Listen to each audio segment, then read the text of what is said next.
Profit آدم علیہ السلام کی تخلیق سے پہلے خدا فرشتوں اور جنوں کو خلق کر چکا تھا۔ اللہ نے فرشتوں کو نور یعنی کہ لائٹ سے پیدا فرمایا۔ فرشتے خدا کی وہ مخلوق ہے جو کبھی اس کی نافرمانی نہیں کرتے، انہیں جو حکم دیا جاتا ہے کر گزرتے ہیں۔ خدا نے جنوں کو بنا دھواں والی آگ یعنی اسموکلیس فلیم آف فائر سے پیدا کیا۔ خدا نے انہیں فری ول دیا، چاہے یہ خدا کی فرما برداری کرے یا نافرمانی۔ جب اللہ نے ارادہ کیا پروفٹ آدم علیہ السلام کو پیدا کرنے کا تو فرشتوں سے کہا، میں زمین پر ایک خلیفہ پیدا کرنے والا ہوں۔ فرشتوں نے کہا، آپ کسی ایسے کو کیوں پیدا کریں گے جو زمین پر فساد کرے اور خوریزی کرے، جبکہ ہم ہیں ہی آپ کی حمد و ثنا کرنے کو۔ اللہ نے کہا، میں وہ جانتا ہوں جو تم نہیں جانتے۔ اللہ نے زمین کے الگ الگ حصوں سے مٹی لی اور آدم علیہ السلام کا فزیکل سٹرکچر تیار کیا۔ خدا نے آدم علیہ السلام کی تخلیق میں دنیا کے ہر حصے کی مٹی کا استعمال کیا، جس وجہ سے دنیا کے تمام حصوں میں ہر رنگ کے انسان پائے جاتے ہیں۔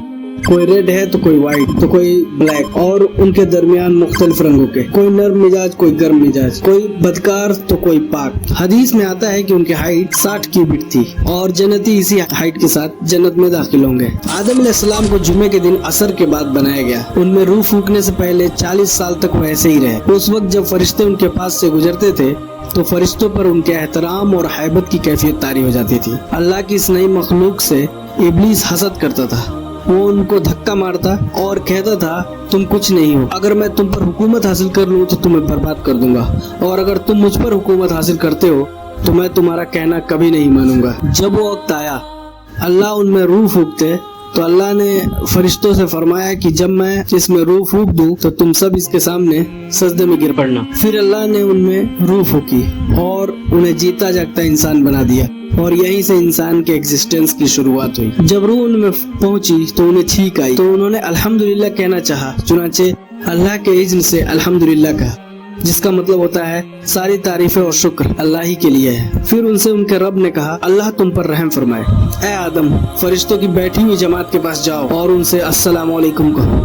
انہوں نے ایسا کیا۔ فرشتوں نے جواب دیا، وعلیکم السلام ورحمۃ اللہ۔ پھر وہ اپنے رب کے پاس لوٹ آئے۔ اللہ نے فرمایا، یہ تمہارا اور تمہاری اولاد کا طریقہ سلام و دعا ہے۔ اب کہانی کے اس حصے میں آتے ہیں جہاں ابلیس کا واقعہ ہے۔ جب اللہ نے آدم علیہ السلام میں اپنی روح پھونکی تو جیسا کہ حکم ہوا تھا سارے فرشتے سجدے میں گر گئے، لیکن ابلیس نے سجدہ نہیں کیا۔ خدا نے کہا، میرا حکم ہونے کے باوجود تم نے سجدہ کیوں نہیں کیا؟ کس چیز نے تمہیں سجدے سے روکا؟ تو ابلیس نے کہا، میں ان سے بہتر ہوں، آپ نے مجھے آگ سے پیدا کیا اور انہیں مٹی سے۔ اللہ کو اس کے جواب پہ بہت جلال آیا۔ خدا نے کہا، یہاں سے نکل جاؤ، یو آر ٹرولی کرسڈ۔ اب یہاں ابلیس نے معافی نہیں مانگی بلکہ کہا کہ خدا مجھے اس وقت تک مہلت دے جب لوگ دوبارہ زندہ کیے جائیں گے، جس طرح تو نے مجھے بہکا دیا میں بھی انسانوں کو گمراہ کروں گا، اور تو ان میں سے زیادہ تر لوگوں کو گمراہ پائے گا سوائے چند جو تیرے چنے ہوئے بندے ہوں گے۔ اللہ نے آدم علیہ السلام کو خاص صلاحیتوں سے نوازا تھا، جیسے free will, reasoning, power of perception, creativity etcetera.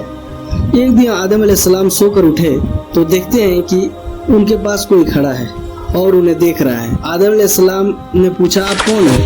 انہوں نے جواب دیا، میں ایک عورت ہوں۔ آدم علیہ السلام نے پوچھا، آپ کو کیوں بنایا گیا؟ انہوں نے کہا، تاکہ آپ مجھ میں سکون حاصل کریں۔ فرشتے انہیں دیکھ کر حیرت میں تھے۔ فرشتوں نے آدم علیہ السلام سے پوچھا، اس عورت کا نام کیا ہے؟ آدم علیہ السلام نے جواب دیا، ہوا۔ تو فرشتوں نے پوچھا، ان کا ہوا نام کیوں ہے؟ آدم علیہ السلام نے جواب دیا، کیونکہ یہ کسی زندہ چیز سے پیدا کی گئی ہے۔ آدم نیو آزادی سے جنت میں رہتے تھے۔ خدا نے حکم دیا، جو چاہے کھاؤ پیو، مگر اس پیڑ کے پاس مت جانا ورنہ گنہگاروں میں سے ہو جاؤ گے۔ وقت بیتتا گیا، شیطان نے ان میں وسوسہ ڈالنا شروع کر دیا۔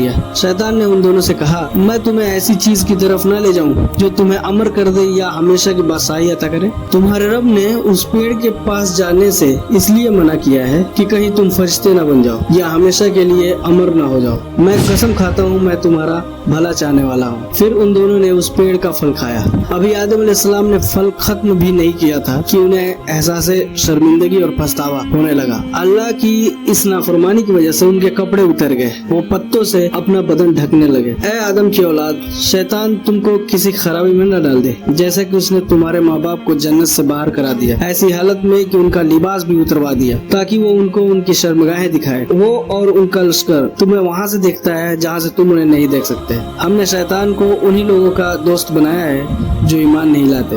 پھر اللہ نے انہیں دنیا میں بھیج دیا۔ خدا نے کہا، اتر جاؤ، تم ایک دوسرے کے دشمن ہو، تمہارے لیے زمین پر رہنے کی جگہ ہے